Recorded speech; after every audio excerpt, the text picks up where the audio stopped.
Hey y'all, it's Evelyn here, back for a very long overdue FLOSSTUBE update. If you're new here, this is a channel where I talk about cross stitch, knitting, sewing, quilting, and all things crafty. And if you're coming back, thank you so much for being patient and sticking around and staying with me even after so long of a break. It really means a lot. And I want to say thank you to everyone who reached out to me over on YouTube or on Instagram and say that they missed my videos, they missed seeing me around, they wanted to know how I was doing. I can't tell you how much that has meant to me over the past, God, I don't know how long I've been gone, a year, more than a year, I don't even know. But to know that people in this community were thinking about me has really meant a lot. It is Thursday, April 11th, I think, 2024. I'll put it up on the screen. So like I said, it's been a very long time since I've done an update.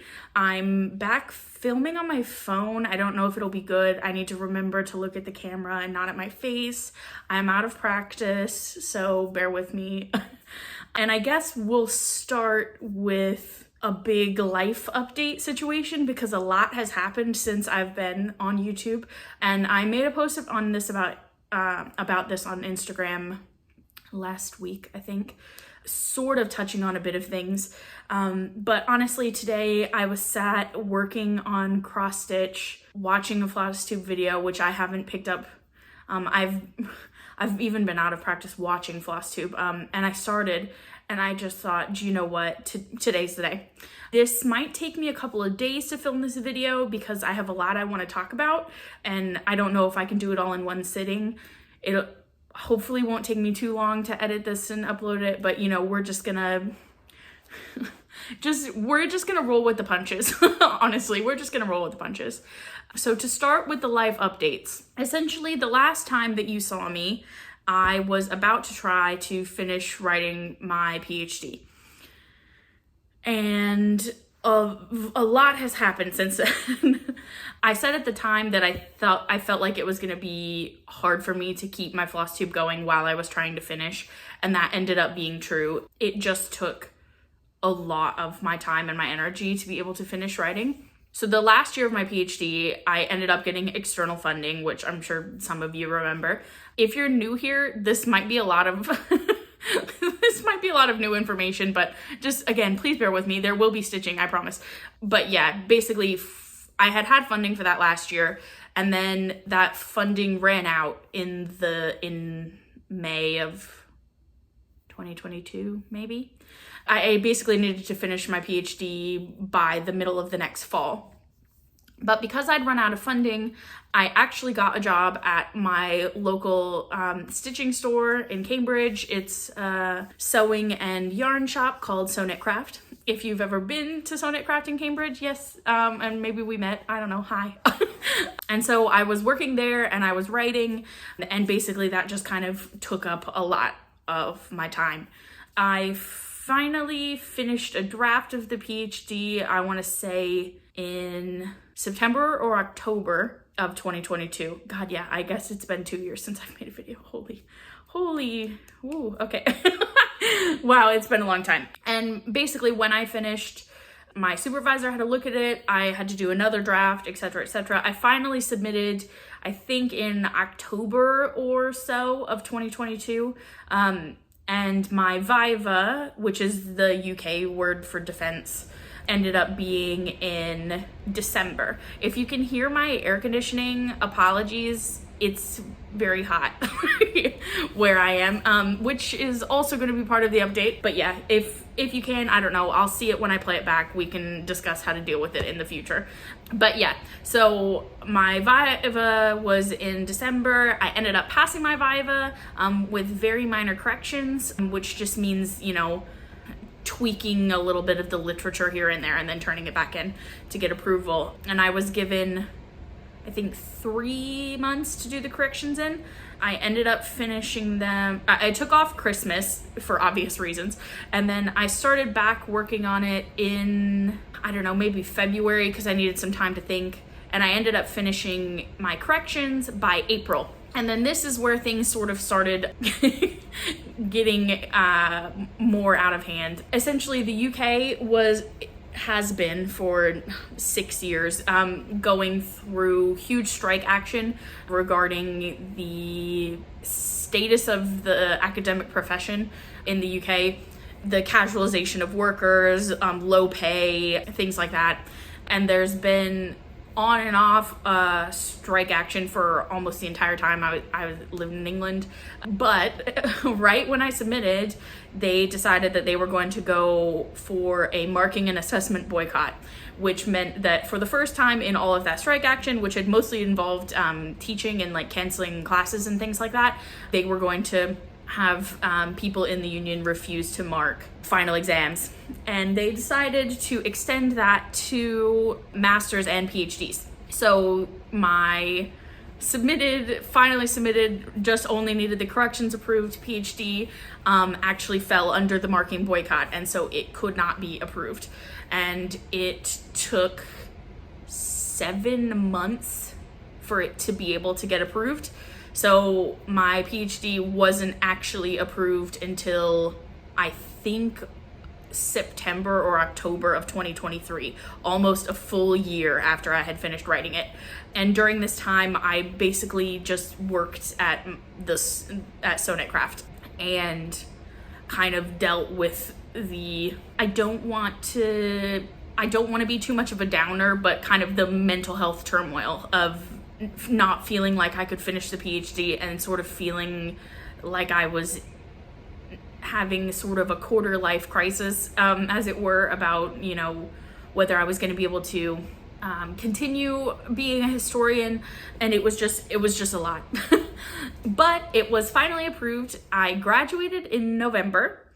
And at the same time, Nico's postdoc had finished at Cambridge, and he had been applying for a lot of jobs. The job market is really tough in academia, as if any of you are in academia or know anyone who is, you will know. A lot of application, a lot of interviews, a lot of disappointment. But finally, basically right when I finished and graduated, Nico found out that he got a job in New Orleans. And so we, over the course of the past couple of months, had to do an international move. So we've left the UK. I am now coming at you live from our new apartment in New Orleans. I don't know what our stitchy setup is going to be yet. We still have like boxes everywhere. I don't have all of the furniture that I want to be able to like put everything away. So this probably is not going to be the permanent location, i.e. on my couch where you can see the fridge behind me. But we'll see for the future. So yes, so I am now in New Orleans. I am currently applying for some permanent museum jobs now that I have finished the PhD. I have a museum internship thing for a while this summer. I'm also doing a contract historian position with the National Park Service for the next few months. But yeah, I'm still kind of looking for my semi-permanent situation here in New Orleans. Nico's new job is gonna be, I think it's like a 5-year max contract. So it's not a permanent position, as in that we're moving here for forever, but we are going to be here for a while. So Evelyn across the pond is now back across the pond. I'm going to keep the name because it's, who knows where the future may lead. I mean, Nico, my husband, is Australian, so we could go back to the UK. He has British citizenship. We could also, who knows, we could move to Australia. We could move to somewhere else in the US. I feel like I could be back across the pond again, so I'm just gonna keep the name. Other updates, Nico and I did get married. It ended up being a bit different than we'd planned. Just the uncertainty of some things. We ended up not having the big wedding that we had initially planned, and instead we had a really small ceremony with our really close family, and it was absolutely beautiful. I'll put up a picture. We ended up getting married on October 10th, 2022. In the sort of back courtyard of a very famous hotel in the city where my parents live, Roanoke, Virginia. My stepdad was actually our officiant. This is a picture of him and us while he's officiating the wedding. And it was really beautiful. Like I said, it was small. And I think in the future we are planning to kind of have the big wedding with the big dress that I'd bought and with all of our friends and have a big event. But honestly, for us, it was perfect. It was just what we needed at the time. And I'm really happy to say that we have now been married for more than a year. So we are good. Everything is good. It's just there was a lot happening in the rest of my life over the past years that made it kind of difficult to film. And I think for two reasons. One, lack of time. And for two, I think the amount of stress that I was under meant that having my hobby be something where I also had not deadlines for, but I began to feel like my hobbies weren't my hobbies anymore either. And I think that caused a lot of undue tension for me, an unnecessary tension, I should say, over my stitching. And I feel like I started to fall out of love with my cross stitching, to be completely honest. I lost my stitchy bug completely. And in that time, especially while working at the shop, I really leaned heavily into my knitting and my quilting. And then I felt like the longer that I'd been away from Flosstube, the harder it was to go back to Flosstube, which I've heard a lot of other people say before, getting out of the habit of something. And then it started to be that I had anxiety about coming back. I had anxiety about letting the community down, letting any of my followers or my subscribers down, that I had lost touch with other people in the community, and a community that meant so much to me, but then I found it hard to kind of reach back out to people, especially when I was just so down, I think, in life in general. During that time, I got so much more heavily into my knitting and my quilting, my sewing, that I think I almost stopped stitching altogether, cross-stitching altogether. And so then I felt like I would have nothing to show if I came back, since I was initially primarily a cross-stitch channel. Suffice to say, it became a lot. It became a lot. I know that I don't need to explain this to anybody, but I feel like for me to be able to come back to my Flosstube, I feel like I owe to you and myself to explain sort of where my headspace is and where it's been. And over the past few weeks, now that we're a bit more settled in New Orleans, the move has calmed down because the move was very stressful. We only had like 3 weeks to leave the country. Trying to get Nico to get his visa to work here, trying to find a place. We were living out of an Airbnb for a while. It was just a lot. But I think now that we're settled, now that I have some, work lined up for the next few months, I feel a bit less lost out in the weeds. And not only that I have work lined up, but I also have work lined up that is directly related to my PhD. So I'm feeling in a lot better place. And what do you know? I started stitching again. And I've posted a little bit on Instagram about this. I didn't want to jinx it. I didn't want to jinx the stitchy bug. But I had a lot of encouragement from everyone on Instagram saying that they would still want to see my videos, that they don't mind if I'm showing all of my stitching projects, whether that's sewing or knitting or my cross stitch, and that I feel like that's really given me the confidence to come back. And so I want to be a part of this community again, and I hope that you all will still have me. That was very long and rambly. I'm probably gonna watch this back and hate everything that I said. But I just want to say thank you for being here. Thank you for trying me out. If this is your first time watching one of my videos, I promise the beginning of every video will not be so much of a downer life explanation type situation. But yeah, the big updates are I finished my PhD. I am now looking for permanent history jobs. I do have some temporary short-term contracts lined up, and we moved to New Orleans. That's the main updates. And yeah, in terms of my crafting, it's gonna be kind of a mishmash of things, partially because, like I said, we've just moved. I had to, because of the speed of the move, I had to get rid of a lot of my stash and things like that. I don't really have all of the stuff that I used to have for like finishing projects, or like fully finishing them, I mean.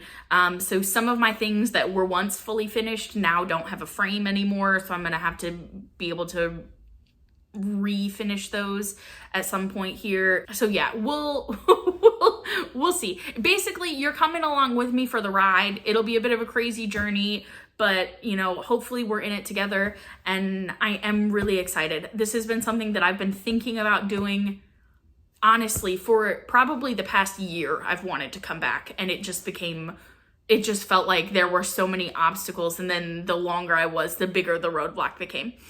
But I'm excited to say that I am back, and let's talk about how I want this video to go. Because I've thought of a million different ways to do it. I've thought, okay, I could do like a whip parade. I could do here's everything I made since the last time we talked. I could do all kinds of things. I think that some of that might just be too difficult for me to be able to manage with coming back. So what I am gonna do is I'm gonna show you some things that I've finished since we spoke.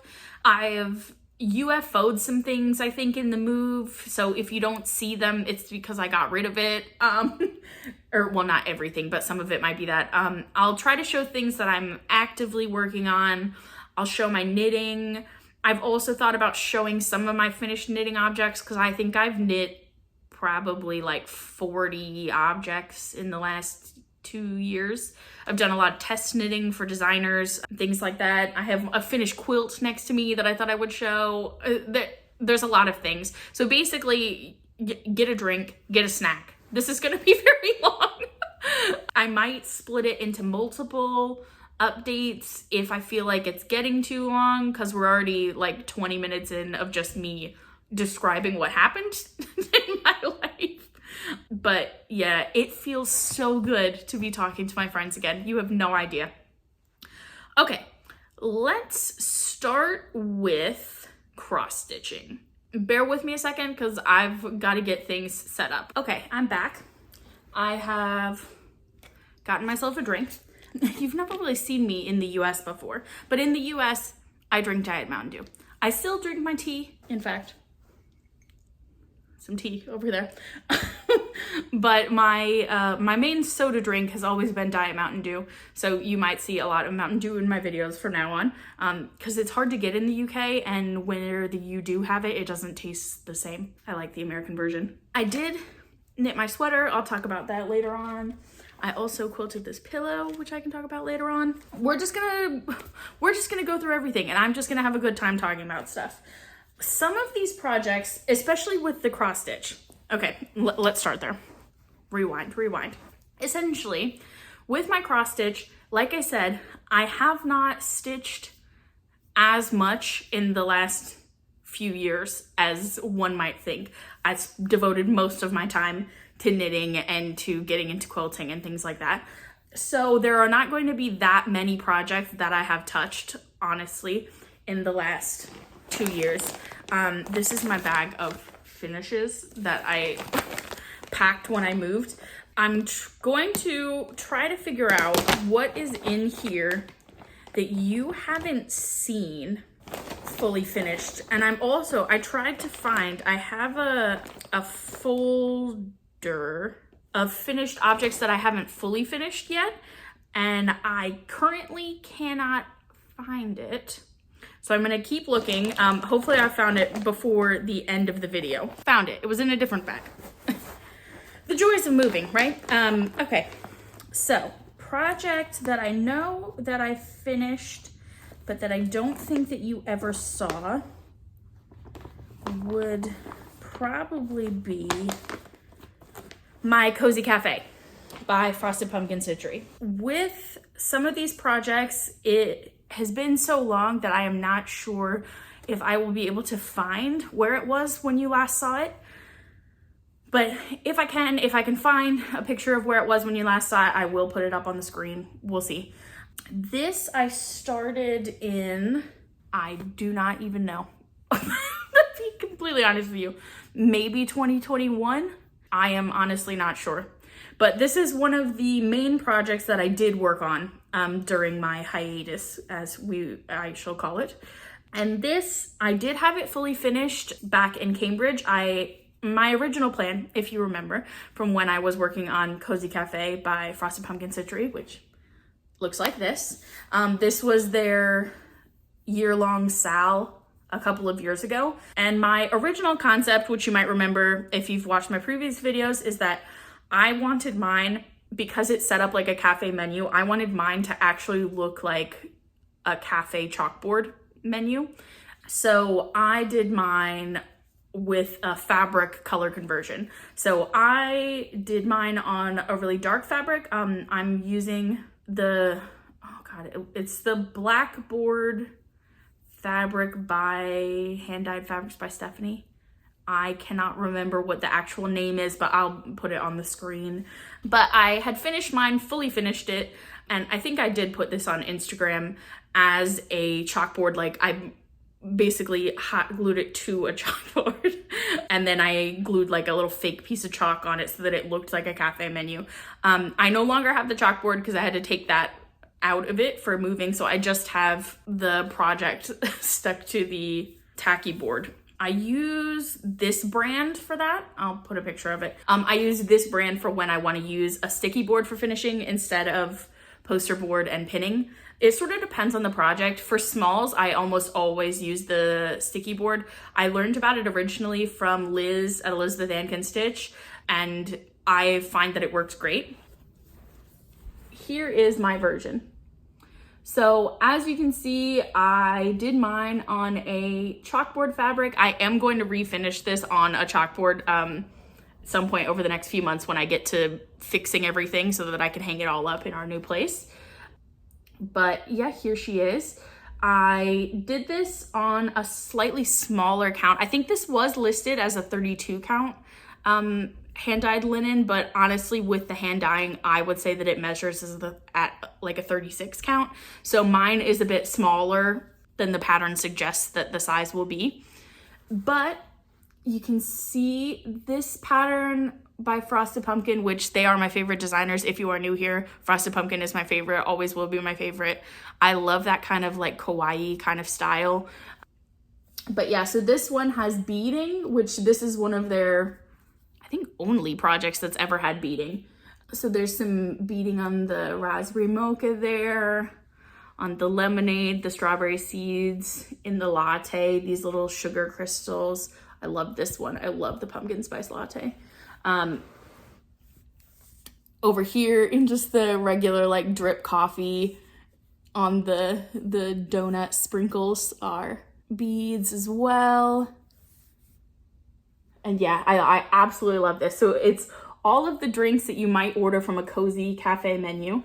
I made a few changes to the pattern. One being because I changed the background fabric, I had to change the words here, which were supposed to be in this very dark gray that you can see in some of the designs. And let me see if I can find where it is. Yeah, this color. So this outline of this mug on the raspberry mocha, that was initially the color for the words, but obviously that wouldn't really have popped. So I ended up switching it for, I think, Gentle Arts chalk. And so I did that on there and also on where I finished the date. I think I put the date when I started this instead of when I actually finished it. But yeah, that's it. This is probably one of my favorite things I've ever made. There are so many that are my favorite. I love the pumpkin spice latte. I really like the peppermint cocoa with the little polar bear. I love every one, to be honest. They're all adorable. And such a cool concept. But yeah, I am going to refinish this as a chalkboard like I had it before. If I have a picture of what it looked like, I'll show you. It is unfortunate that I had to unfinish things, but alas, alack, it is what it is. So yeah, my plan is to refinish this as that and then to hang it over by the kettle and the espresso machine. somewhere over there. There's a wall sort of next to that, and I'm gonna hang it there. That's sort of the same exact place I had it in our old place, in the sort of the making drinks area of the kitchen. So yeah, that is Cozy Cafe by Frosted Pumpkin, and I am 90% sure that I did not show this finished on my channel before. So there you go. And let's see, is there anything else in this bag that was fully finished that you did not see fully finished? I wonder about these. I have a couple of smalls from Frosted Pumpkin here, and I'm not sure if I showed these or not. The original plan for these was based off of something that Elizabeth Ann Can Stitch did ages and ages ago with some Brenda Gervais patterns. The ones that are like a word for a season. I cannot remember what they're called. If I can find it, I will write it on the screen or show you a picture of them. It'll be like December and it's like a month. I can't remember what it's called, like wordplay or something like that. But when Liz finished them, she had them be basically finished as like magnets that would stick on this sort of metal tin that showed up behind her in videos. And I thought that that was the coolest idea ever. And I do like having sort of like a seasonal display area. I haven't figured out where it's going to be in this new house yet. I'm thinking sort of somewhere on our bookcases, which is where my old one was. In our old house, we had like these lovely built-ins in this old English house. We don't have built-ins anymore, but I do have bookcases. And so I might do a similar sort of thing. But with that in mind, I found there's a series of seasons patterns by Frosted Pumpkin called like Hello Seasons. And there's one for each season. And I decided that I wanted to do this and have them sit on a little tin in my display area, and that I could magnet them out like a cookie tin, sort of, but in a not cylindrical, but like cubed, if that makes sense. I'll put a picture of what I mean here. And essentially I had found one and I used it for this exact purpose, and I finished a couple of them. I had to get rid of the tin when we moved. I'm gonna have to get another one. This is gonna be I'm gonna become a bit of a broken record about all the things I had to get rid of when we moved, but it is what it is. But these are the ones that I've finished. I might have shown you the winter one before. I don't know if I've shown you spring. And my plan is to start summer relatively soon and have it finished by summer. I'd like to finish them all this year. These ones are already finished, obviously, but I mean the ones that I have left, which are summer and fall. But so here is Hello Winter. And you're getting a bit of a reflection from the window, but this is, I'll put the information on the screen. I'm filming with my phone instead of my computer, so I can't check things on my phone right now. Normally I do it the other way around, but my computer is currently broken because just add it to the list. But yeah, anyway, it is on a sparkle casual. Can you see this? Yeah. You can see the sparkle a little bit there. It is a picture of this plus fabric. I used all of the called for DMC threads for this one. It did not take me much time at all. I've used on the edge some hand-dyed pom-poms from Lady Dot Creates. I'll put on the screen what color it is. It'll be in my notes. And then on the back, I've used a bit of backing fabric from, I have no idea what collection this was from. And then two little magnets that I hot glued to stick to the tin.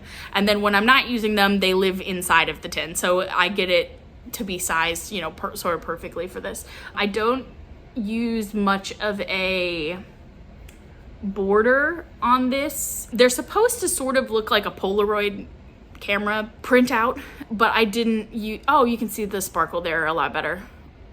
So I didn't leave much of a border because otherwise they sort of hung off of the ends of the tin. And then this one, I don't know if I've shown you this one. This is Hello Spring. For this one, I did do a color conversion. The original is supposed to look like this, but to be honest, I didn't really like the colors. So I changed them. If anybody is interested in my color conversion for this, I can share that with you. I used more of the Lady Dot pom-poms on this one, the mini poms. I'll put the color on the screen. And then on the back, this is from Ruby Star Society's small collection from a few years ago. And again, just the magnets. And for finishing these, I think I did a bit of batting on them so that they are a little bit squishy. I don't know if you can see that.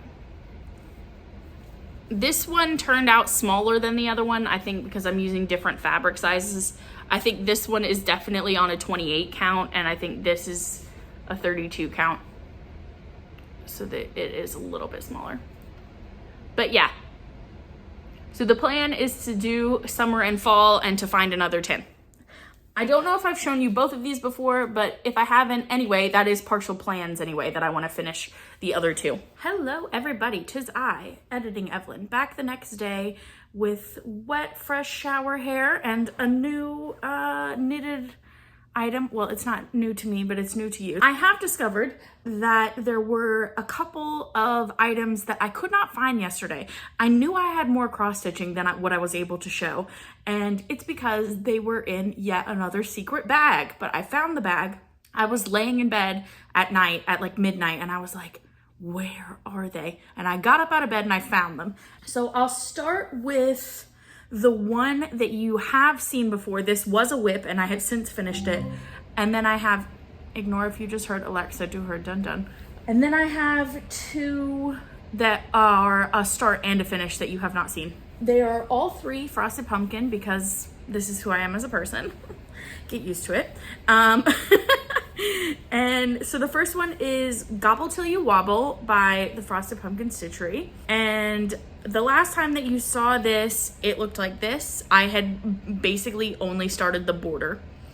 And since then, I have finished it. I have not yet fully finished it. My plan, I'm not sure if I want to do this one as one of my cube finishes that I like to do for these seasonal sayings, or if I want to do it as some kind of like table decoration for actually on the Thanksgiving table. But anyway, here she is. So this one I did on Picture This Plus 28 count Oaken Lugana. I don't normally stitch on Lugana, but I had this left over from something, and so I thought, well, let's use what we have. And I feel like it was the perfect brown because I think it might call for Oaken, and I couldn't get it on Cashel maybe, but though I could get it on Lugana, something like that. So here she is. I used all the called for colors, and I just think it's cute as all get out. It is cute as all get out. So yeah, last time I just had this, the start basically. When I stitch these, I always do the outside border first, and then I just fill in on the inside, because then I have really easy like landmarks basically from the entire border. Just makes it a lot easier to stitch. And hopefully I can have this one turned into something before Thanksgiving this year. And then we have 2 new starts. So when I showed you, well, I haven't actually showed you yet. I'm about to show you another Halloween projects that I had started this past year in 2023. Basically around Halloween, I kind of started stitching again, and then that's sort of where we're at now. That's sort of when I started picking everything back up right before we moved. And so I went on a bit of a Halloween starting and finishing spree. So the first one is another one of the seasonal sayings. This one is a Halloween one, and it's Ghouls Just Want To. And let me, oh, that was the wrong way. So this is Ghouls Just Want to Have Fun. Stop, it's so cute. Okay, this is on, I think, Picture This Plus Thistle. And I've used all of the called for colors. They're kind of this like pastel highlighter-y type of colors, so that they kind of glow a little bit. And it's 2 ghosts having a party with a record player, playing presumably some sort of ghoulish Cyndi Lauper. And I love it. I love everything about it. This was super fun. I think I finished it in just a couple of days, and I'm excited to have this get put into my Halloween decor this year. My plan is to do quite a few more little Halloween finishes and kind of build up my Halloween decorations. especially now that I'm in the US and there's Halloween here, because I have a lot more things that I've stitched for Christmas than I have for Halloween. And so I just want to be able to keep adding to that. But that's this one. And then last but not least, I have a very teeny little pattern from the Frosted Pumpkins, which is called Zombieloaf, which is basically, there are two mascots for the Frosted Pumpkins, Sugarloaf and Jack, and it's like a little pumpkin and then a little candy pail. And so this is Sugarloaf, but as a zombie.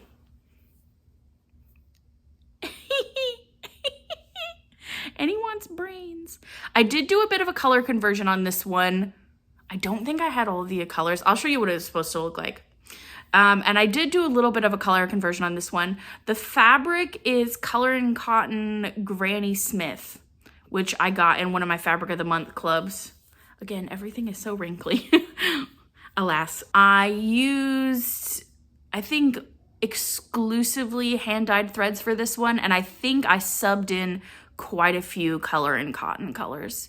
It might be that the only ones that are DMC are the little blood and guts in his mouth.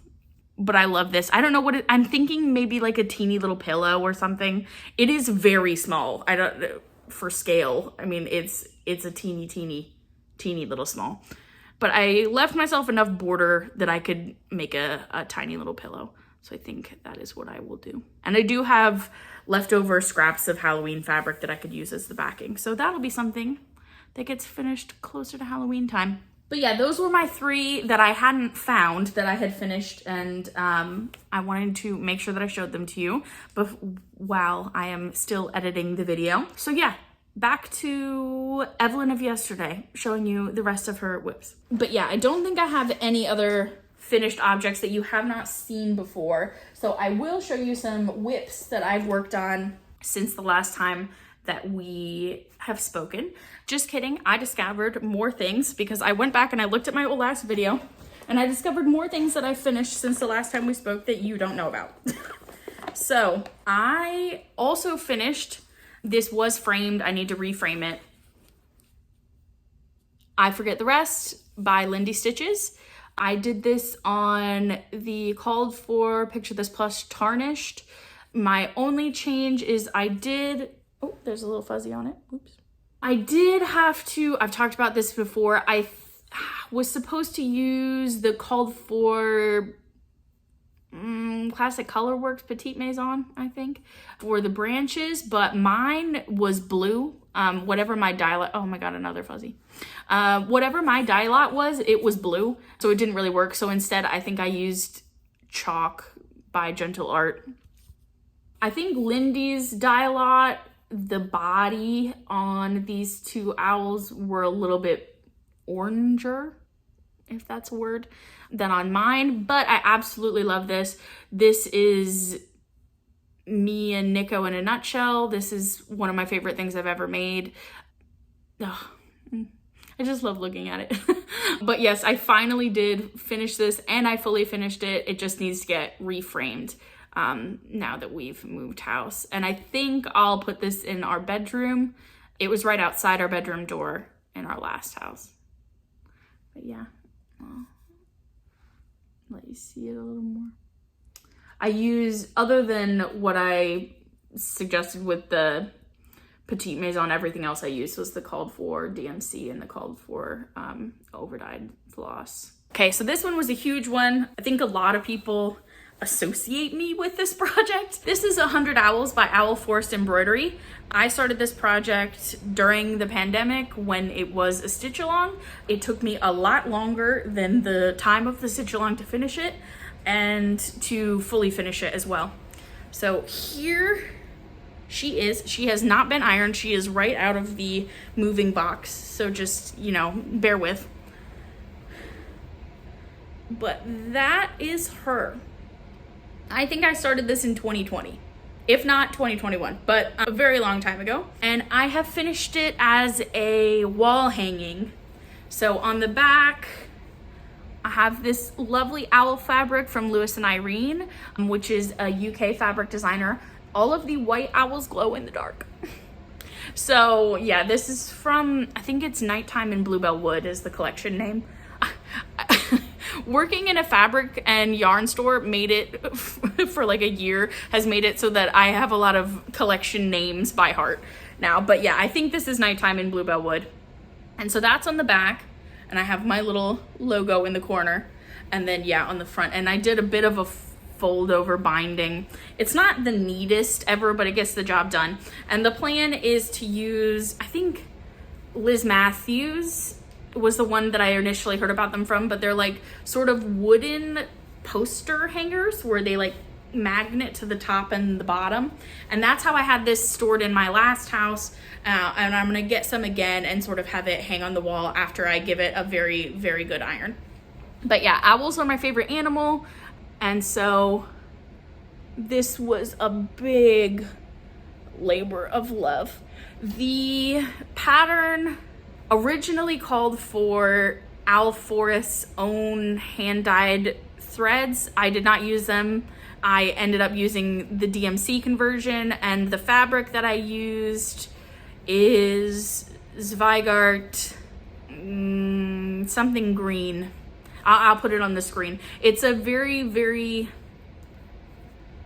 light beigey green.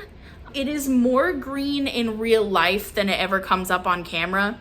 I'll see if I can get a picture of it. I think this was the called for fabric for the design. I will say that I think some of the owls using the hand-dyed floss did look better, like in pictures that I've seen of other people who've done it, than with the DMC conversion. So I would not say that it's like the best conversion that I've ever seen, thread conversion I mean.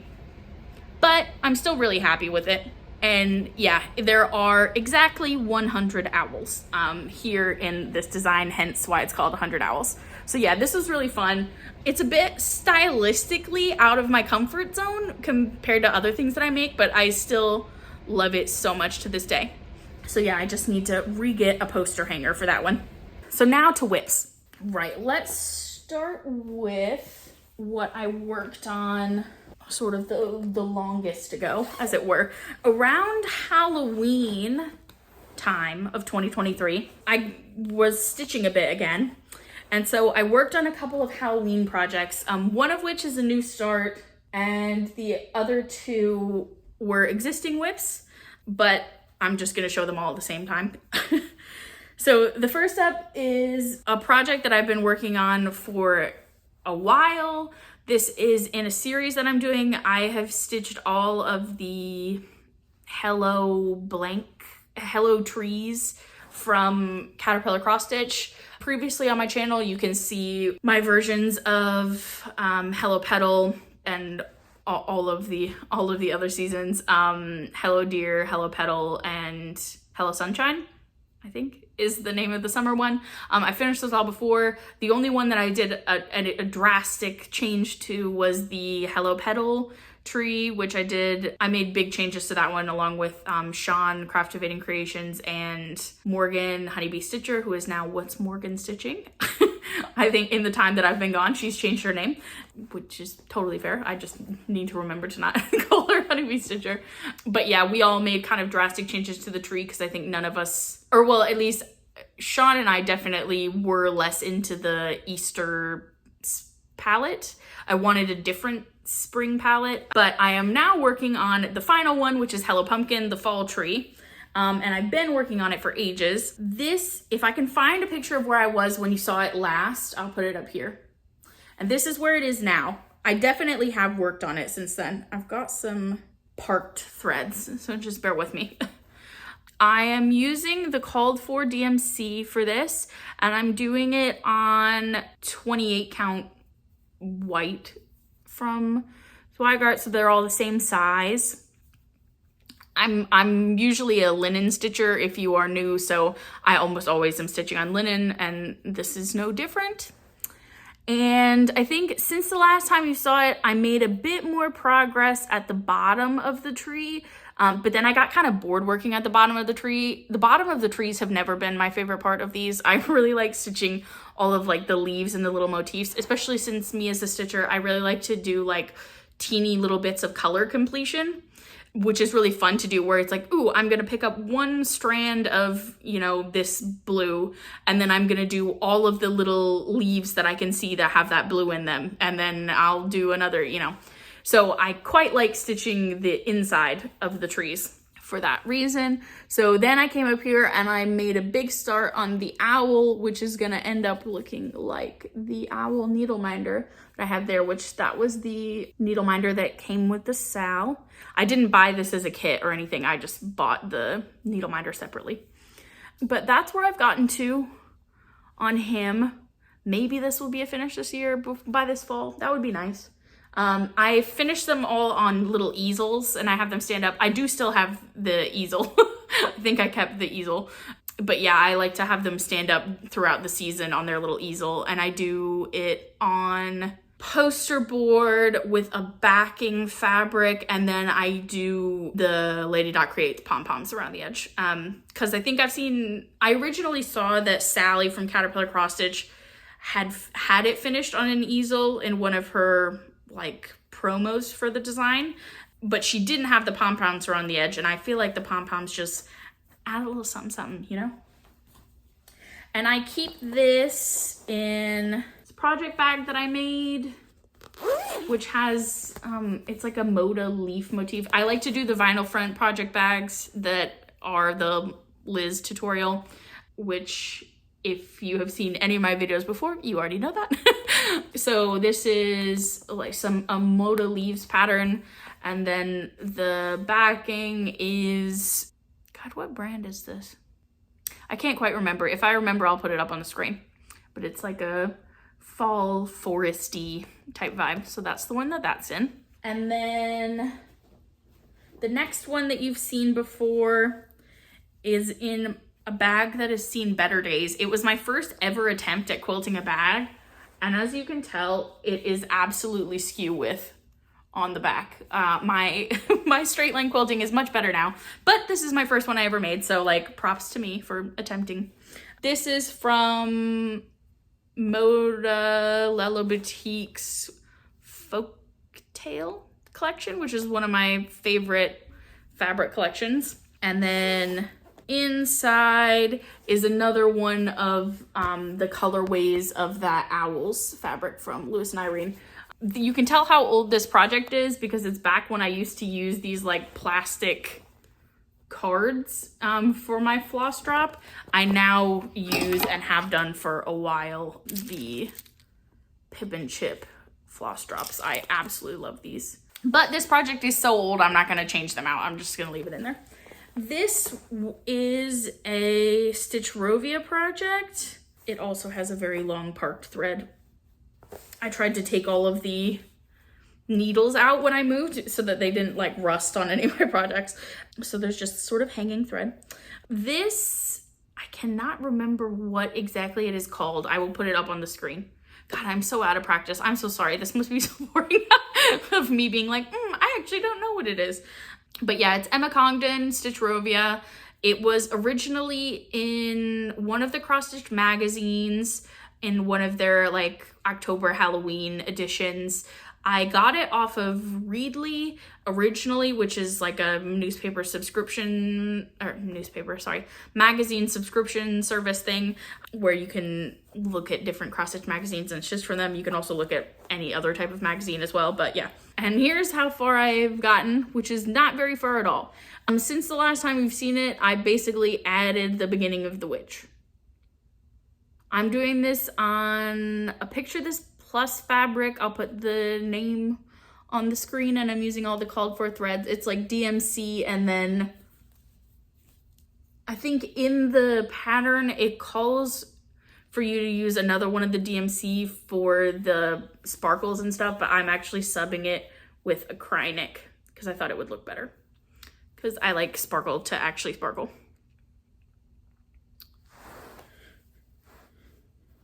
And then this last sort of Halloween-y project that I worked on is a new start. And this is an exciting one. Previously, if you know my channel, you will know that I did the Frosted Pumpkins Christmas wreath Sal a couple of years ago.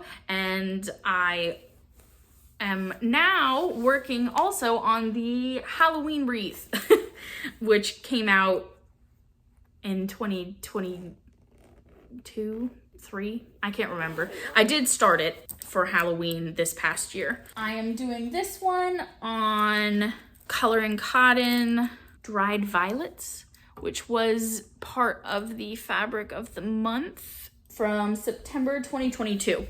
And it's this really lovely purple. I love this color. And where I got to before I put it away, I think this is actually the project I'm gonna bring out next, because I would love if I had this done by Halloween this year, although that is quite an undertaking, because if you've done any of these like wreath pillows from Frosted Pumpkins, you know how much stitching that they are. My sort of strategy when I did the Christmas one was I did all of the background like greenery when I started each part, and then I would fill in all of the fun bits afterwards. So it was never that like I always got rid of the bad part first by doing the greenery, because I like doing all the fun little like baubles and the, you know, whatever. And so my plan is to do the same thing with this one. In this version, this is what it's gonna look like. The background greenery in this one, instead of being green, is like gray, because it's like Halloween spooky. And so far, I have just been working on the Spooky Witch's House, which is part 1. And this is how far I've gotten. So like I said, again, this is on Coloring Cotton Dried Violets, which is a 32 count Belfast. And my needle minder was given to me by my mom for Christmas like a year ago. This is Eat, Sleep, Stitch, Repeat. I'm using all the called for threads on this one. I did a floss toss on this fabric to make sure that it would work without me changing any colors, and it looked great. So I'm sticking with that. These are a bit raggedy from the journey there, but these are the colors. So it's like perfect little Halloween-y spread of, you know, oranges and yellows and greens and purples. But I think those will look very nice on this purple. I was between this and a greeny kind of background color, and I asked Nico what he thought, and he was like purple, 100%. So purple it is. And I want to have this finished ideally for our Halloween decor this year, because last year I made a Halloween quilt and like a Halloween quilted pillow, which I can show you in the quilt section later on. And so this will be the other pillow that kind of sits next to it. So I think this will be the next thing that I want to pull out and work on, because I'm gonna have to get a move on if I want that done anywhere near Halloween this year. And this project I'm keeping in a bag that I made, which uses some fabric designed by Jill Howarth. It's like Trick or Treat or something like that. But the background has this like cute spooky Halloween word search. And then this one, sorry, the floss thing that I keep on makes it very fat. But it's all these little kids trick-or-treating in this neighborhood. I absolutely love this fabric. Jill Howarth is a designer I really like. She makes really cute stuff. Okay, and then the final whip is the one that is currently on my Lowry stand, and you are actually currently connected to my Lowry stand. So bear with, because this might shake you a little bit. So this is the project that sort of had my attention over the past few weeks. And this is the Under the Sea Sal from Frosted Pumpkins. And this finished, I don't know, a year or so ago. I never really finished them on time. I start them on time, and then I just sort of finish them as and when I see fit, as most of us do. I consider Sal's to be more of a start along than a finish along, as it were. But yeah, so this one I've been working on and off for a while, and I really want this one done this summer. That's what I told myself when I picked it back up, because I just wanted something fun and colorful and tropical, you know, now that we're in our new place, and also now that we're in a very tropical kind of area. And so yeah, I just wanted something like that to work on, and then I just couldn't put it down. And now I'm definitely gonna finish it because I've made it to the border. So here is a picture of where it was the last time that you saw it. Or at least a picture of the last time I took a picture of it for Instagram, if not the last time that you saw it. And here is where we are now. So I have made, let me move my little aerial needle minder there. So I have made a load of progress. I've basically finished the entire top 3/4 of the project. The bit that I was working on over the last few days was this rock and coral formation over here. I color complete on this one as well, so I just pick, you know, this green, and then I do everything kind of in this area that has that green, and then etc, etc. I find that that's fun for me, and it really helps me with these like really big projects like this. I prefer to do that rather than pattern keeper. Just a personal preference thing. I just find it more fun to be like, ooh, I've finished all of the purple in this area. So yeah, so this is the one that I've been working on. I'm using all of the called for threads. The fabric that I'm using, I think, is a color in cotton. I'll put on the screen what color of color in cotton it is. I think it came in my fabric of the month. I don't think this was the called for fabric. Usually they use Picture This Plus for their designs, but actually they're announcing their latest design today. So I'm excited for the next year-long sale. I'm really hoping that it's something that I'm into, because I now that I'm getting back into my cross stitch again and I'm like feeling more confident with it, I want to do a sale again. Not for pressure reasons though, like I won't be doing it to the time, but I love when the Frosted Pumpkin style comes out, so I'm excited to see what that one is. I just have to finish the bottom border. This is the bottom. So essentially this repeats over here, and then there'll be a bit of this color green that kind of fills in around it, and then some more of these pearls, which are Petite Treasure braid. Can you see them sparkling? The pearls sparkle. So there'll be some pearl, there's like a pearl here, and then there'll be pearls sort of around in the border. But yeah, all of the middle of the picture is done. And I didn't make any changes to this. I liked the pattern as it was, and it just makes me happy. And I think my plan for finishing it for the summer is to maybe put it inside of like a shell frame or something like that and have it out in the summer.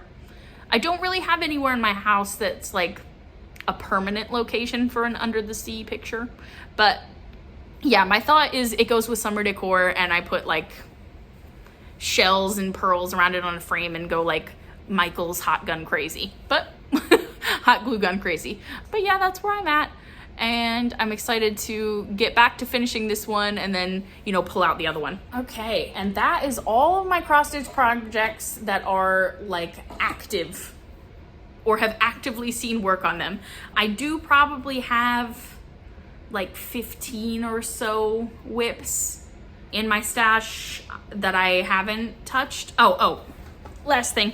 The Under the Sea fabric lives in, Undersea Sal lives in this project bag that I made with this like really cool seashell fabric. And I always make a little extra notions pouch to go inside. I have a tutorial for this on my channel, which I can link. But yeah, that's the bag that one lives in.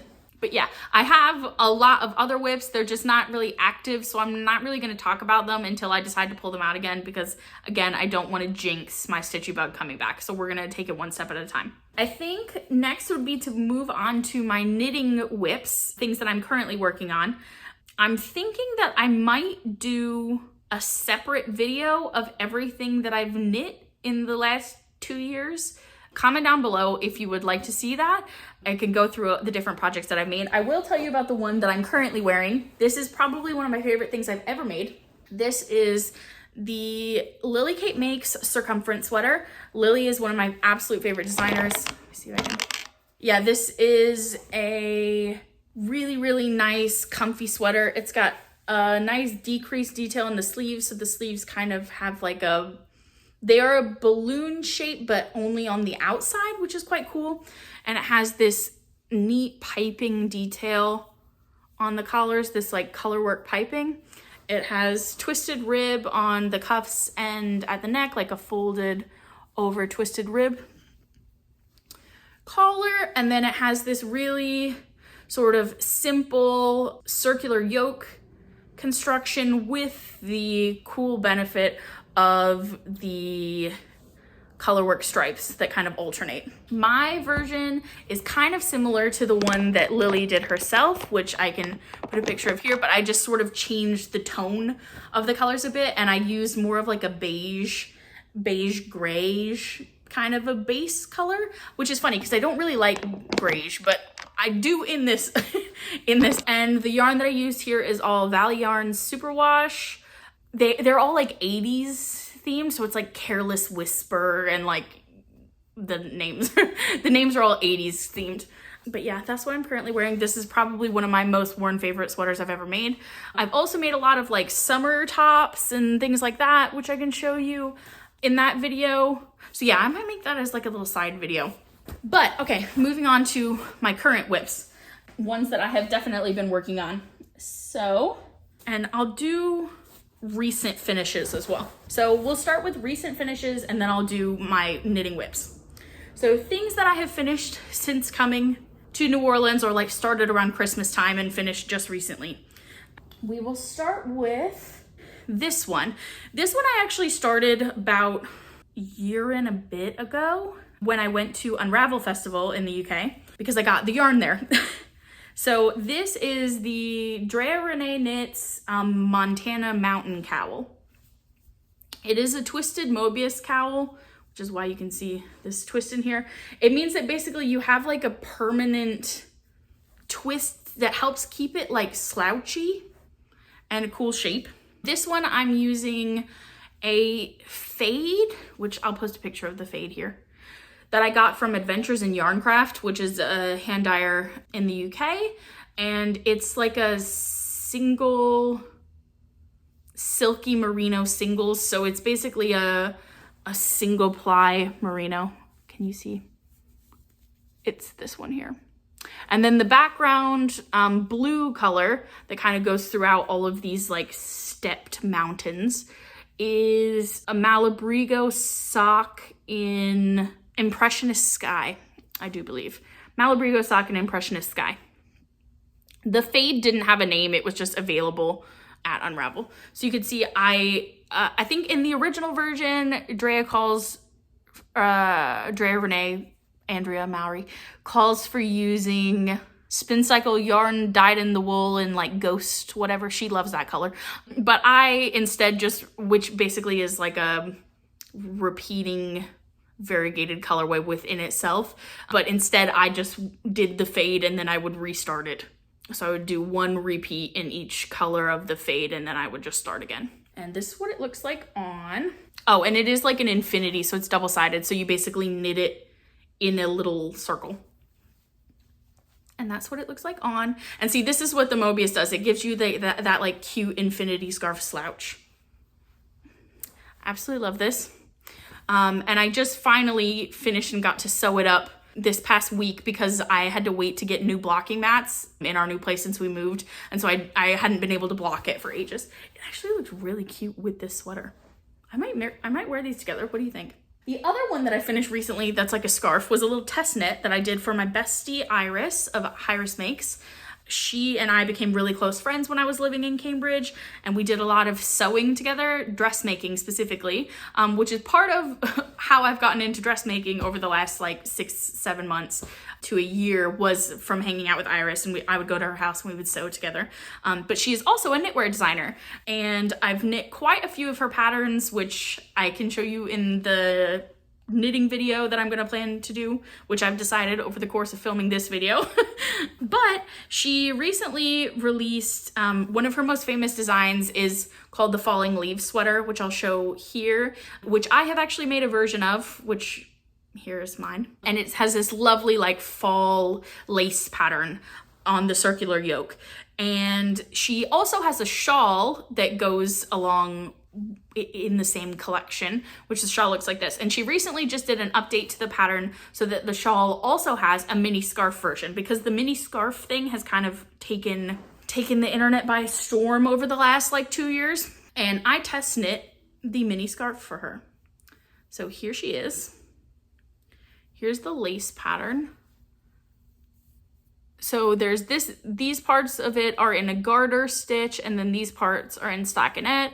It has like a sort of an I-cord, faux I-cordy edge. And then it basically does charted increases and then sort of levels out and then does charted decreases.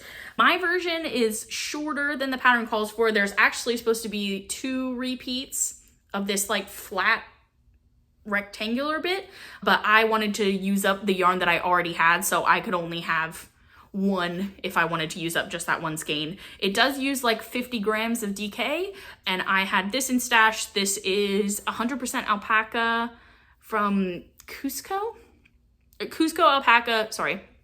Cusco DK is the name of the yarn. The brand is Alpaca Select, I think. And it's 100% alpaca from Peru.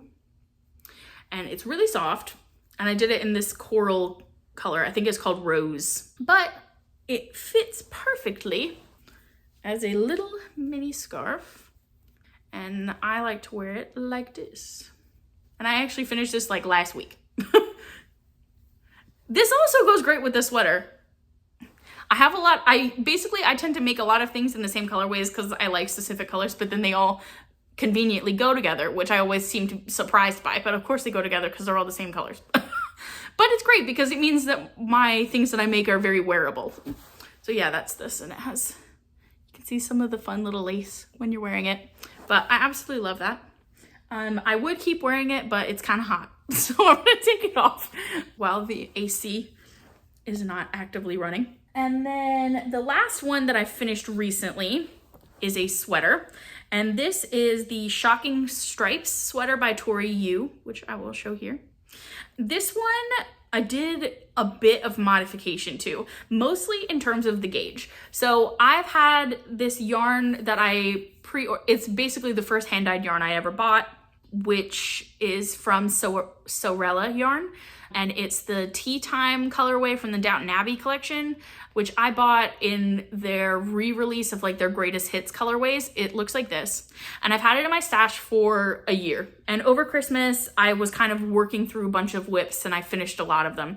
Oh, and by the way, you can always check my current knitting projects on my Ravelry account. I'll put a picture of me like scrolling through my Ravelry here. It's my same name. So yeah, I'll put the info on the screen, but that way you can always keep up to date with that, just like how you can keep up to date with me and my projects on Instagram. And I always have a more detailed version of all of the work that I do on my projects on my Ravelry as well. But anyway, I've had this yarn in my stash for a while. It's like a sock weight, and I had other ideas for it, like maybe making something that used with mohair. But then I thought that might take away from the variegation, and I couldn't pick which color of mohair. Did I want it to be light pink? Did I want it to be white? Did I want it to be whatever? And so over Christmas, I decided, let's start from scratch and let's just go on a look through Ravelry patterns and see if there's something else that comes to me. And eventually there was something else that came to me, and it was this Shocking Stripes. And so what I did was, the Shocking Stripes technically calls for a sport weight. I basically just knit this to a very loose gauge. It doesn't look gappy or anything, but it is quite a loose gauge for what this yarn normally would call for. And here it is. It is kind of hard to hold up a picture, an entire sweater. See if you can do. So it has this pop of color at the collar, and then it has these textured bright stripes. So I used the Sorella as the background color, and then the textured stripes, I switched it up and I actually did use a mohair in the stripe. So not only is it a textured pattern, but it's also textured. The stripes are Valley Yarn Southampton in Persimmon, I think, held together with Filcolana Saga in Flamingo, I do believe, which I had left over from some other projects I'd done. They were just like leftover stash scraps. And so here she is. I had to give her a good hard block because of the gauge change. It was a little tight in the yoke, but after blocking, it fits great. It's got a good roominess at the bottom. It has a tubular, or I used like a sewn Italian bind off. I always call it tubular, but it's not actually tubular.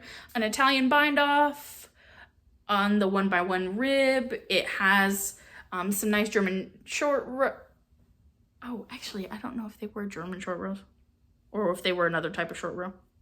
No, I think they were German short rows, to add some really nice shaping at the back. So the back is a little bit higher than the front, which means that it fits you better. And yeah, this is one of my other latest finishes. You can kind of see that there was some variation in the speckling between like some of the speckling at the top and the speckling at the bottom, but then it's like a little bit less speckled in the middle. That's just due to the variation in the yarn. I probably could have done a better job at like alternating skeins or even attempting to, but honestly, I think it just kind of goes with the vibe of it being the background color, and it's just fun. And it's like a balloon sleeve, which is my favorite kind of sleeve. So yeah, I'll put a picture of me wearing it here. But yeah, that's my latest finishes. And now for the projects that I'm actively working on. So there are 3 that are not like languishing. The first one is something that I planned to do for ages and I finally started. It is the Ribblesdale Vest by Lily Kate Makes. And I'm using yarn I've had in my stash, which I bought for this exact project ages and ages ago when I was still working at the shop. And it is West Yorkshire Spinners Croft Erin in the color Melby, which is, I thought was more mustard, but to be honest, it's way more orange, which you can see held up against like the mustard in the pillow. It's way more orange. And this is how far I've gotten. This is my first ever brioche project, which is a particular type of knitting that's like very stretchy, and it involves basically you knitting yarn overs together with everything all the time. That's a very basic description.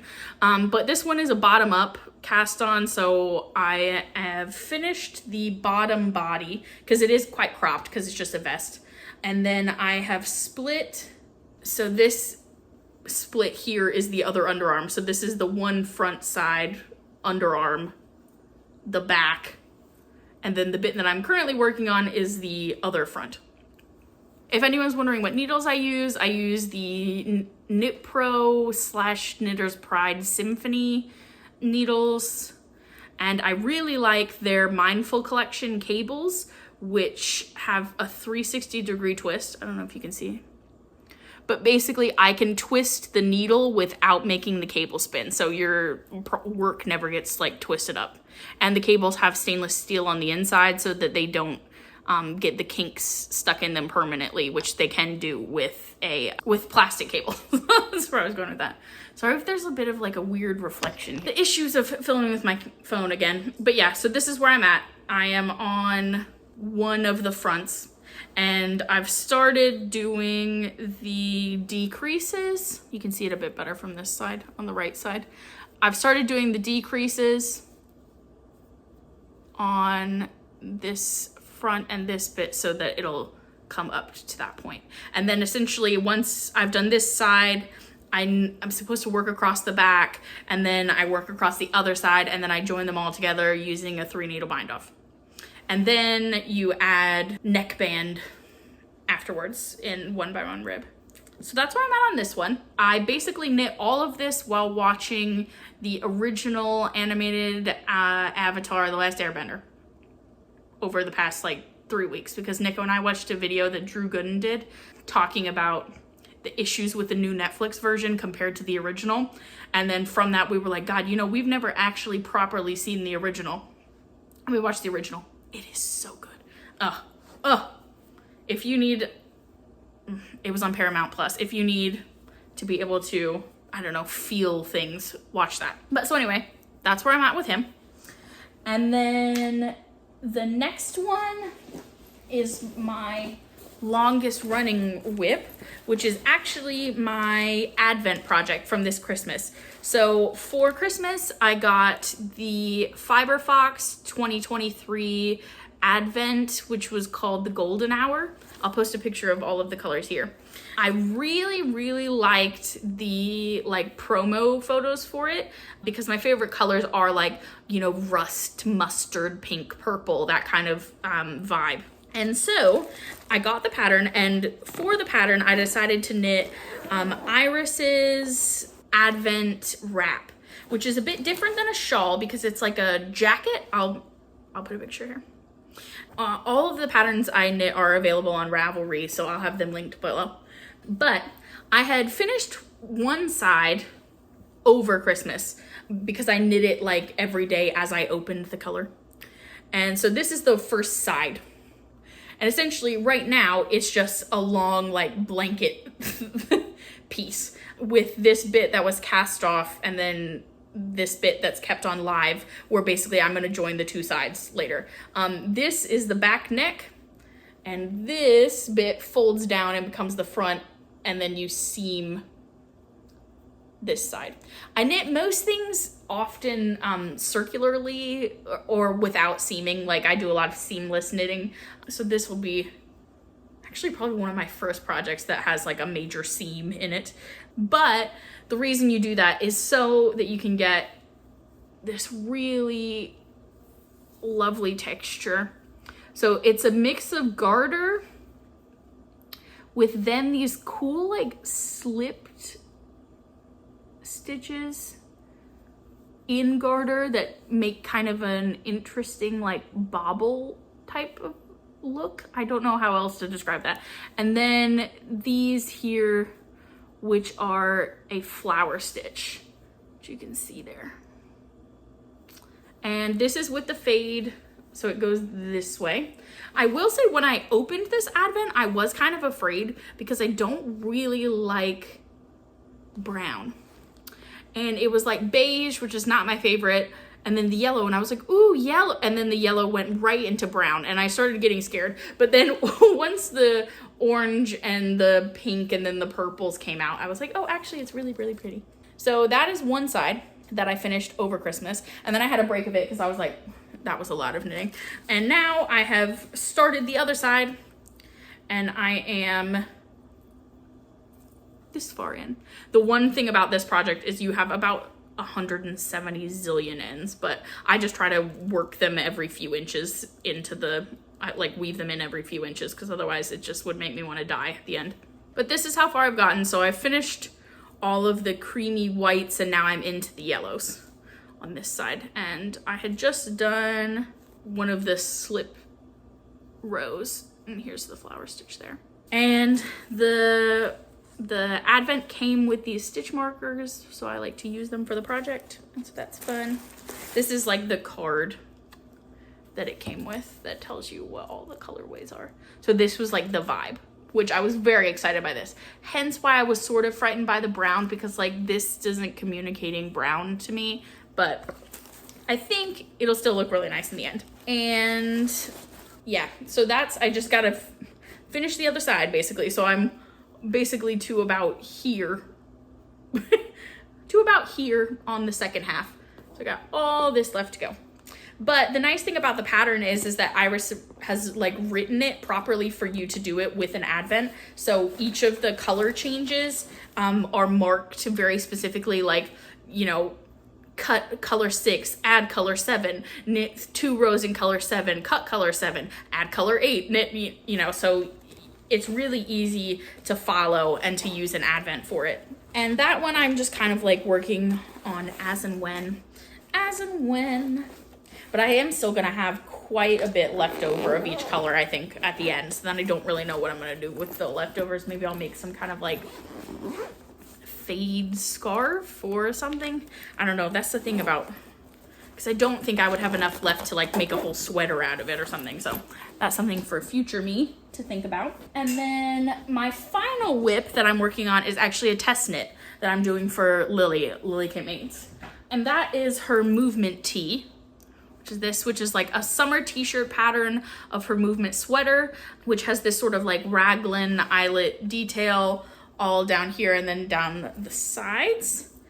And I am doing mine. She did these like stripes, and the cool thing about the stripes is that they do a jog at each of the eyelets. That means that the stripes are all like stepped, which is kind of cool. So for my version, I am doing that but color blocked. So I'm doing 3 different colors, and where the colors change, I'm doing the stripes so that it's like a faded step. And this is how far I've gotten. The test needs to be finished by the 17th of May. I started it last week, and I've already finished the yoke and the sleeves. To be fair, the sleeves are basically just you pick up the stitches and then you do the cuff and then you bind off, so like the sleeves were not a problem. But this is how far that I've gotten. So I think I'm doing like every 6 inches basically I switch the color. So this is Valley Yarns Granville, which is technically a sport weight. The top is supposed to be a double knit, but I made the gauge work. I just had to go up a bit of a needle size, but it's not like gappy or anything. And I think it actually produces a really nice fabric. It's 90% cotton, 10% merino. And I'm using these 3 colors. Here's the swatch. So it's the blue, and then the purple, and then the coral pink. Because again, it's who I am as a person. So right now I have done all of the blue, and this is the front, sorry.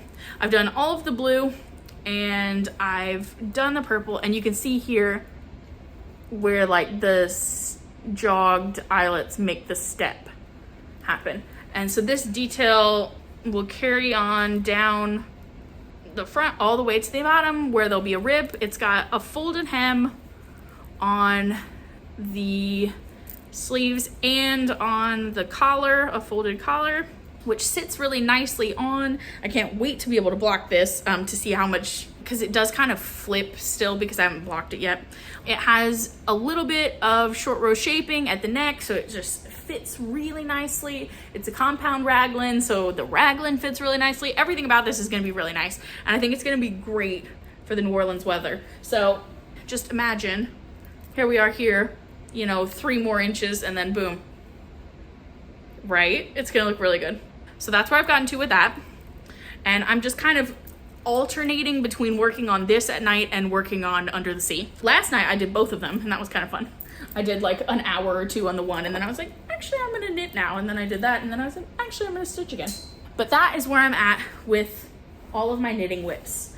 And I'm keeping that inside this bag that I got from Unravel from Along of Anna, which is like a UK yarn company run by this woman called Anna, who is French but lives in the UK, and so it's all like this French-English fusion kind of a brand, which is cool. And so it says, keep calm and knit on, along with Anna. Avec in French is with, so along with Anna. And then she had these pins at her stand, and this one says, mohair addict. And once you see my video of everything that I've made and you see how much mohair I use, you will know that I am a mohair addict. Okay, so that's all of the knitting. Now let's talk quilting. So since you have seen me, I picked up a lot of quilting. I've made a couple of full-size quilts, and I've also made some quilted pillows, quilted table runner, that kind of thing. I think I've shown you the quilted table runner previously. This pillow I made over Christmas though for our new place. So I'll show you this. This is from a bigger pattern called Teslin. I think I'll put it here. And it either comes in like different full quilt sizes or just one block makes the pillow. So I made one block. This uses scraps I had from the quilt for the couch, which I'll show you in a second, of Unruly Nature from Ruby Star Society, which is like, Ruby Star is my favorite fabric. Thank you, Elizabeth Ann, for introducing me to them. So scraps of their stuff, basically. Some of this is from Unruly Nature, which this one is, and this one is. This one, I think, is from Melody Miller Rise. Unruly Nature is a Jen Hewitt design. And then the background here is Moda So Wonderful by Paper and Cloth, maybe. But it is the exact colors on the little doodads that are in the design. So it's like a perfect background blender for this project.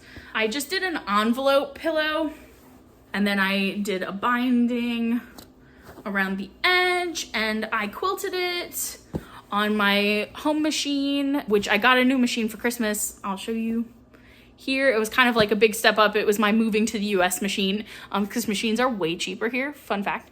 And so there was a great deal at Joann's. I got this machine, I'm loving it, but it comes with a lot of quilting stitches.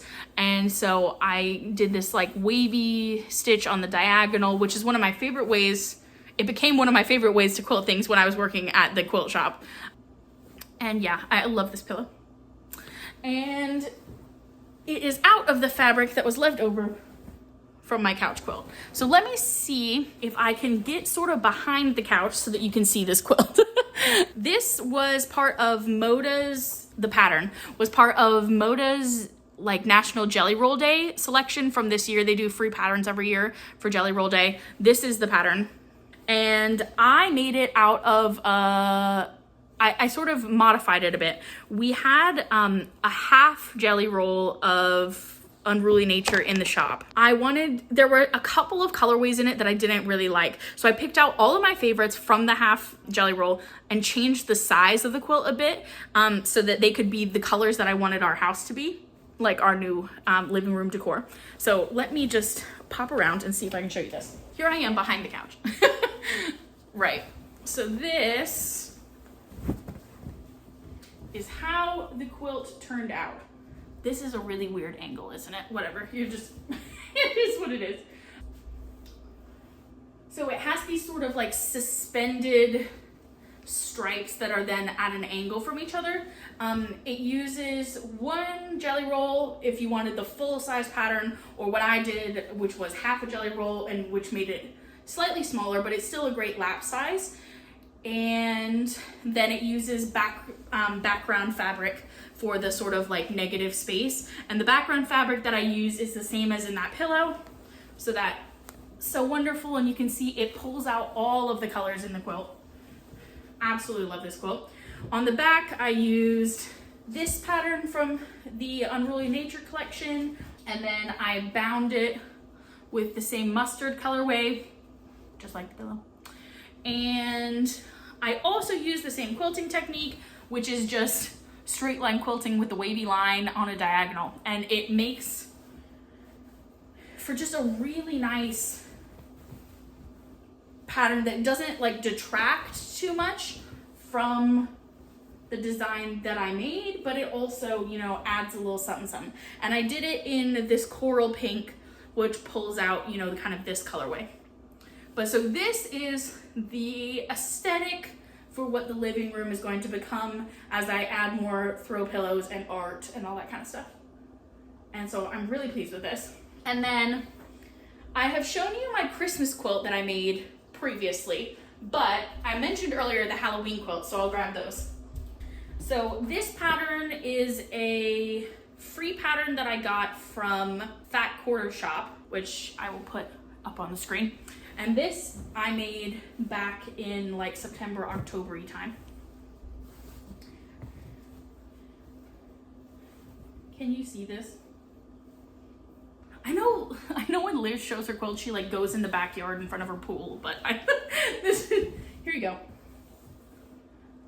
So this fabric is using Ruby Star Society's Spooky Darlings, and the background gray is just Moda Bella Solids in one of the light gray colorways, and I felt like it just did a really good job. I think the actual pattern suggests you use like white, but I think based on where the colorways were going with this one, I feel like the gray really just said Halloween to me. This is a lap size. It is a quite narrow lap, like it is very rectangular, but it's mostly just a holiday quilt, so it'll kind of be basically for decor, so I'm not that worried about that.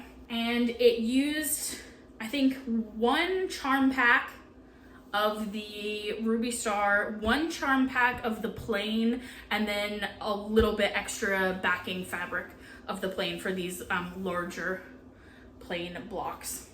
And then on the back, I used the Moon and Stars colorway from that collection, and I bound it with these dark, they're like running bunnies. I'm not entirely sure how the bunnies in the collection were meant to communicate Halloween, but alas, I was not the designer. Still, that's how I did on the edge. And then with what I had left over, here, I'll kind of like display it like that. With what I had left over, I made a throw pillow. So this is just a pillow cover. I don't have a pillow in it at the minute for storage reasons. So I used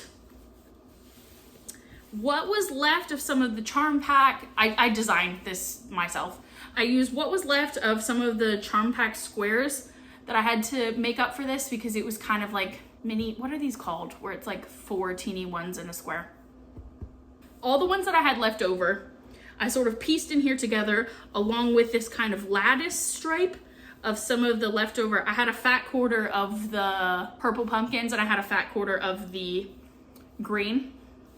And I sort of did those as a lattice, and then I popped these in between. And then I did a little outside border of the bunnies, and then I bound it in a scrappy binding of the 2 fat quarters. And then on the back, oh, I think it was another fat quarter from the collection. What am I talking about? I'm pretty sure it was. Yeah, it was. There's another fat quarter from the collection, and I used that for the envelope back. So this will be sort of the Halloween vibe, and then ideally, the Frosted Pumpkins pillow will go here. So that's my Halloween project. And then sort of quilty plans. I want to make a new table runner, potentially, just have all the time, like all year round. I also want to make a Christmas table runner for this year. My Christmas quilt, actually I'll just pull my Christmas quilt out, I'm standing next to it. The Christmas quilt that I made a couple of years ago, I have shown you this, is a free pattern from Fat Quarter Shop, where basically it is a charm pack that makes a Christmas tree in the middle, and then it has these squares around the edge. And I used Ruby Star Society Flurry for this collection, which I first saw on Liz. How many times in a video can I mention Elizabeth XSTITCH? Never enough. But anyway, I saw this on her channel, and then I just knew I had to have it for my Christmas design, because this is very much my Christmas vibe. And so for the background, I used Ruby Star, it's a sparkle, whatever they call their sparkle. I can't remember, it's like one of their confettis, but this one, it's white with like a gold fleck, and it does look quite gold in person. And then on the back, I actually made like a stripe on the back with what was left over of the charm pack and some of my binding fabric that was left over, because I did a bit of a scrappy binding out of a jelly roll. And this is what I used on the back of my Christmas wreath pillow by Frosted Pumpkin, which they actually called for this collection on the back of their pillow. So this also goes with that pillow and other Christmas decor that I've made. So I got another jelly roll of this. This collection is a couple years old, but you can find it in some places online. And I've gotten a jelly roll of it that I want to make into like a Christmas table runner. So that's a plan for this year, as well as I want to make another quilted pillow to go along with the Christmas wreath out of this collection, because I also have a couple of, I think I've got like a meter or a yard or something of one of the colorways and stuff like that. So I have scraps of this left to be able to do stuff with. So that's kind of my quilty plans, as it were, just thrown in there. Whew, okay, now I'm back. The last thing would be to show some of the dressmaking projects that I've made. So I will go grab a couple of those and I will be right back. There's a lot less of them than there are of the knitting projects that I've made, so it's easy to show them in this video. Okay, I have not had a chance to iron any of these, so, you know, we're continuing to bear with me. Like I said earlier, I've gotten really into dressmaking a bit. Let me move down so you can see my head. I've gotten into dressmaking over the past little while, and one of the people that I've really been making loads of their patterns, and I feel like they just have helped me so much getting into dressmaking is Tilly and the Buttons. They are a UK company, but you can get their patterns in the US. You can get them printed or also PDF versions, so whatever floats your boat. And she makes great patterns, not only for beginners, but for people who are trying to improve their skills, and also for people who are just like advanced sewers, but they just want a nice pattern to make. And so I've made quite a few of her patterns so far. Let me actually tip you up so you can see me better. That's better.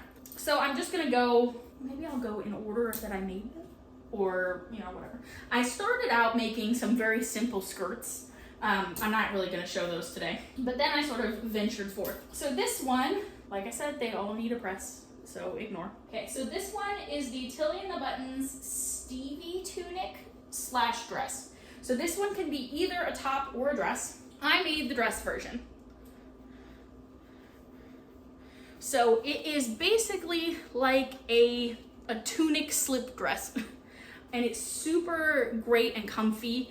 This is in a cotton poplin with this kind of mustard like frond pattern on it. It has a drop shoulder that becomes the sleeves. The sleeves have this little cap to them that's been sewn down. There's also another end to the sleeves that you can do, but that's the version I did. It has a patch pocket here on one of the boobs.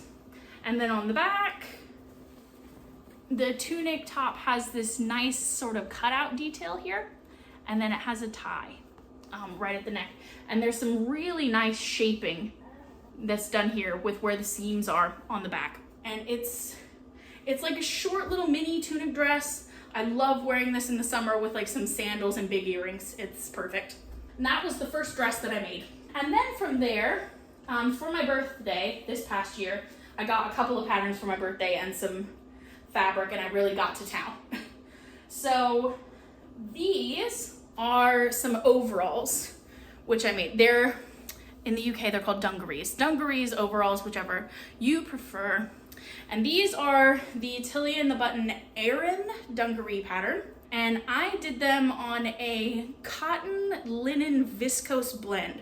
So they're like super floaty and really, really comfy. It's this large gingham print. I attempted to pattern match in the front, and I think I did pretty dang good, honestly. There is a version of them that is shorts, so they like cut off here. I definitely want to make those out of the pattern, but these ones I did the full length trousers. They have a bit of a taper at the leg, which I think is really nice, but I did the tie front version. And they have pockets here in the waistline, and they're really like kind of like open and slouchy and baggy, which is sort of the style. And I love wearing these. They're super, super comfy, and they have really nice princess seams here at the front, so they fit really nice over your chest.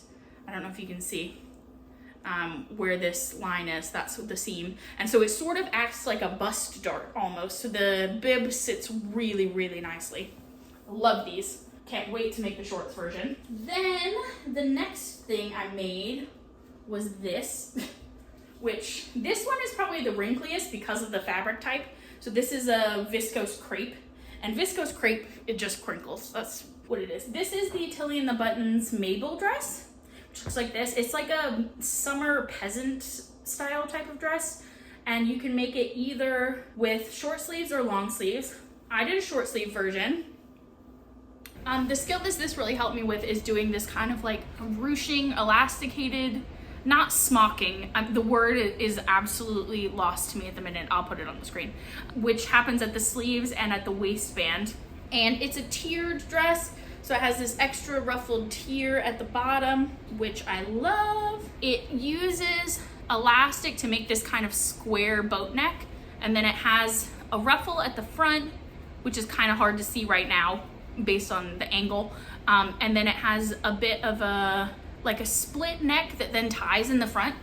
It's super, super pretty and flattering on. And I use this kind of like rosy floral summery pattern. And with the viscose crepe, it's just so floaty and cool, like cool temperature, like it feels cool to the skin when you wear it, which is really nice for on, you know, a hot day. And I just really like it. I added my own label to this one. It says me made. which I really like the Kylie and the Machine labels. I'll link them. If you haven't used them for your sewing, you definitely should. They're fun. Because you know, the worst part of making your own clothes is then you don't get like the fun labels on the inside, but you can make them yourself. So yeah, so that's the next thing. Obviously, I realized this would be better if I was like trying them on for you, but you get the gist. And then, so I got 3 left to show you. No, 4. 2 of them can kind of go together. So I'll do those 2 together. So this one they're both sort of an overalls dress. They are different Tilly patterns. I'll put them up on the screen. So this one I did in a corduroy, like a maroon corduroy, and it's a very simple overalls dress. It has a cross back, and it has little patch pockets on the butt and a big patch pocket on the bib. And then I put a little label here on the bib that says it has pockets, which I just am very pleased with. There's no pockets on the front. There's no like waistband or anything. So it is sort of just like a cute overalls dungaree dress. And it does have the metal clasps on it. And so this one I wore a lot in like the transitional weather, like fall. And then this other one is actually the most recent thing that I've made. And this one is called the Bobbi Pinafore. And so this one, the main difference, well, there's a couple main differences, but it has buttons all up and down the front. So this one is actually more like a coat or a robe that then you button up the front. And it is lined. So on the inside, it's this navy color, this navy cotton, and on the outside, it's this fun, springy blue and white daisy corduroy. And it has the metal clasps, and then on the back, it's actually like a crisscross. How can I do this to where you would be able to see? So it actually crosses like this and then stays open on the back. And there's some panels seaming on the butt. I don't know if you can see that. And then it has hip pockets on this one, which are like a big hip patch pocket that has top stitching. And this one does have a waistband.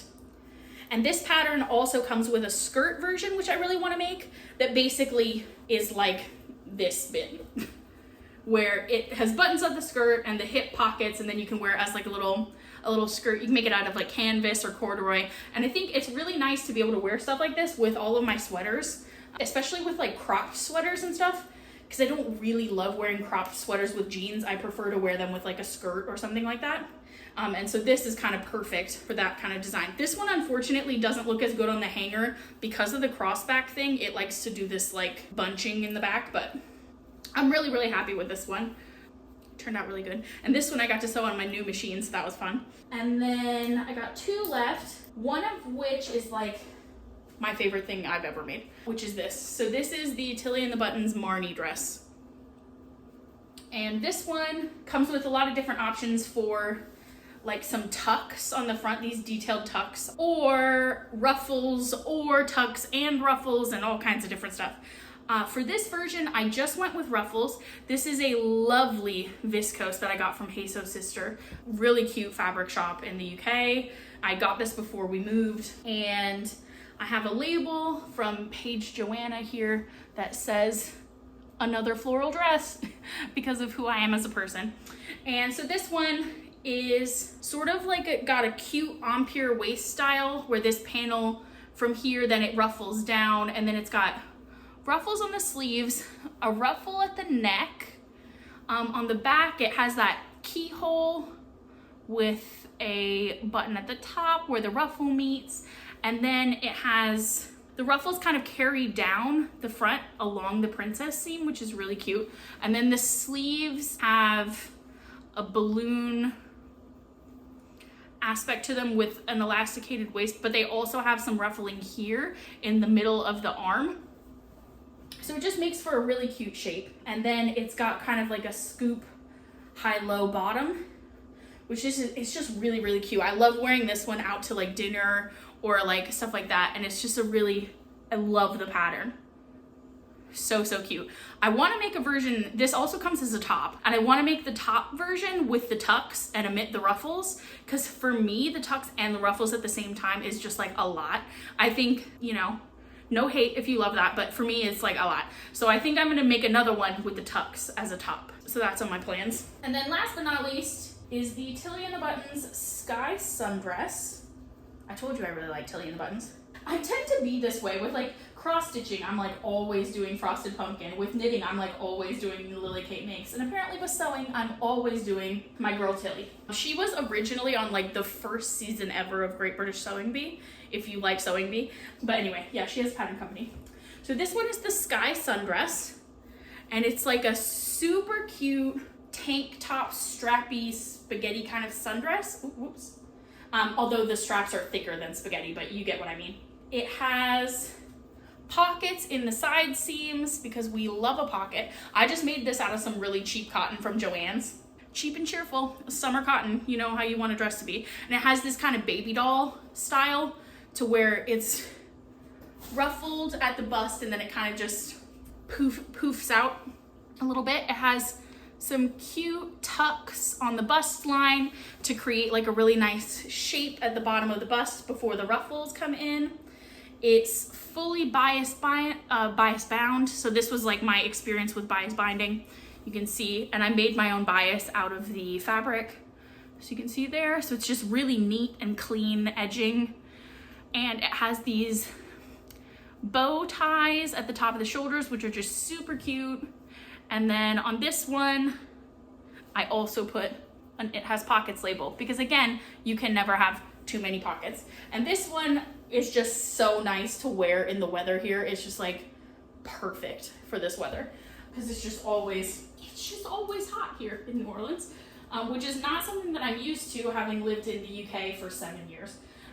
So, you know, I feel like I've gotta continue expanding my summer dress wardrobe, as it were. I'm quickly gonna go put all these back in the closet, and then I'll be right back. But yeah, so I've got, as terms of sewing plans go, we don't currently have a dining room table. So there's not really anywhere in the apartment for me to sew as of yet. It's like a one-room apartment. So I need to get a table so that I can really start sewing again. But in terms of plans, I definitely want to make some more skirts, some more summer dresses, maybe even like a summer like two-piece thing. Like Tilly has this thing called the SD Co-ord, which is like a little summer two-piece, which could be cute. I want to make the Erin Dungarees in the shorts version for summer in like a linen or something like that. So there are sewing options. We're hoping to be able to get a dining table in the next like couple of months, you know, maybe in next month or something like that. In which case, then I'll have somewhere that I can sit and I can get back into doing some outfit sewing as well, because I really have enjoyed leaning into that. It's really fun because like with my cross stitching, I love displaying it and like seeing it and everything. But with my knitting and my sewing, it is fun that I can like wear it. I do like being able to be like, when people are like, oh, I love your top, and be like, yeah, thanks, I made it. It is fun. It is fun to do that. Woo, I feel like we've gone through a lot of stuff. So we did cross stitch first, then we did knitting, we've done quilting, we've done sewing. I guess if I'm trying to remember the order of how a FLOSSTUBE video goes next. In terms of haul, I don't think I have any haul, and even if I did, I can't remember what it would be that I've gotten since you've seen me. So maybe we'll just save haul for starting from now onwards. If I get anything, I will try to do a video showing all of my knitting. I think that would be really kind of cool and fun to do, to see like everything I've knit, you know, in the last 2 years or whatever. So yeah, let me know down below if that does sound like a cool idea to you. I'm probably gonna make it anyway, but it would just be fun to know if everyone is interested in that. And yeah, in terms of plans, other plans, I need to finish the movement tee for Lily by the 15th of May. So I still got like a month left to just finish the bottom of the body. So that I'm gonna be fine with that. And then in terms of my cross stitching plans, I really want to finish Under the Sea since I'm just on the border, so hopefully that'll be done by the next time you see me. And then I'd like to pull out Halloween Wreath again, and then maybe a couple of smalls. I have a lot of smalls in my stash, like patterns for smalls that might, if I if I did a new start and just did a couple of smalls, it might really like boost me into pulling out some whips again. I always find that smalls really kind of get me back in the groove of things, and there's some I've been meaning to make for ages, especially like little seasonal ones. So yeah, maybe I'll do a small. And I definitely want to pull out the Halloween wreath again. But yeah, that's kind of it. I mean, hopefully the next time you see me, maybe I'll have gotten some of the stuff so that I can start having some fully finished objects again and show you like what they're gonna look like and where they're actually gonna live and everything in the house as we get to put more stuff away. We've only been here just a couple of weeks now, maybe like 3 weeks or something. So like there's still a lot left to do. But yeah, I don't know.